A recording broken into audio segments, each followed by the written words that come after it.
À quelques jours de la présidentielle, des troubles ont secoué plusieurs villes du Bénin. Ce pays d'Afrique de l'Ouest a rarement connu une situation aussi tendue. Qu'est-ce qui a conduit à cela? Je vous explique. Mais d'abord, revenons un peu en arrière dans l'histoire. L'histoire suit son cours, passant tantôt par des moments heureux, tantôt par des moments allant en douceur. C'est sous la pression populaire que s'organise il y a 31 ans la conférence des forces vives de la nation. Un moment historique marquant le début du multipartisme au Bénin et ceux qui y ont participé s'en souviennent. Il y a surtout deux objectifs. Le premier est de pouvoir passer d'un régime de dictature, de parti unique, marxiste-léniniste, à un régime pluraliste, démocratique. Et deuxième objectif, c'est de donner des fondements solides au nouveau régime que nous voulons établir. Plusieurs pays adoptent cette approche de conférence nationale et le Bénin devient un modèle de transition démocratique et de passation pacifique du pouvoir. Depuis la conférence de 1990, le pays a connu 4 différents présidents. Nicéphore Soglo, Mathieu Kérékou, Thomas Boniaï et Patrice Talon depuis 2016. Pour comprendre les tensions actuelles, nous pouvons commencer par la question de la prolongation du quinquennat. L'opposition béninoise dénonce avec véhémence la prolongation du mandat du président Talon, qui, selon l'opposition, a expiré le 5 avril 2021.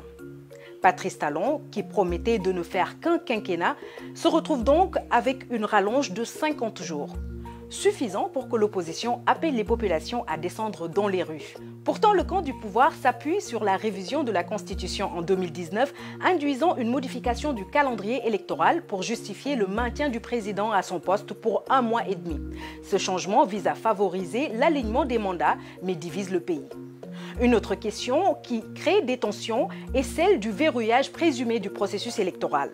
L'opposition accuse le président sortant Patrice Talon de créer les conditions de sa réélection à travers des mesures considérées comme antidémocratiques par certains. Voici ce qui se passe.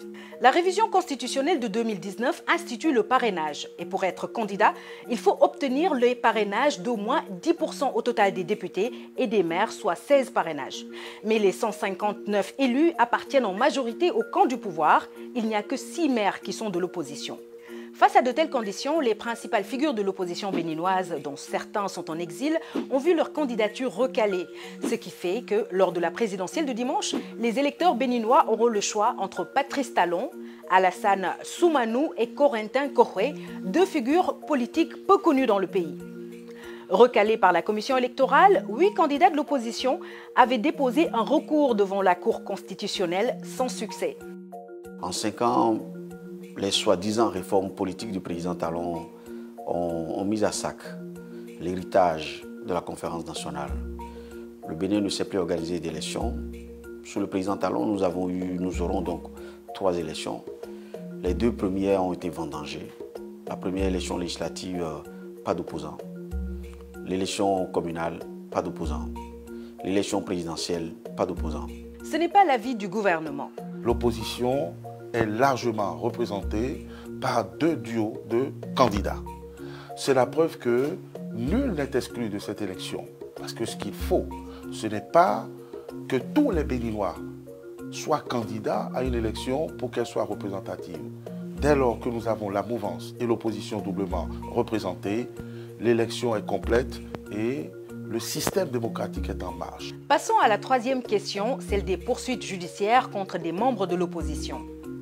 Au Bénin, il y a ce qu'on appelle la Cour de répression des infractions économiques et du terrorisme. Cette juridiction d'exception, mise en place pour combattre la corruption et le détournement de fonds, est vue comme un outil de répression par l'opposition. Les opposants Sébastien Adiavo en exil, Rekia Madougou en détention depuis le 5 mars pour financement du terrorisme et Léa Dissoglo, ancien maire de Cotonou, condamné à 10 ans de prison pour abus de fonction, ont tous eu des démêlés avec cette cour. Tous les 3 ont nié les charges retenues contre eux et jugé que les poursuites judiciaires sont motivées par un acharnement politique. L'indépendance de cette cour a été remise en question, mais les autorités la défendent.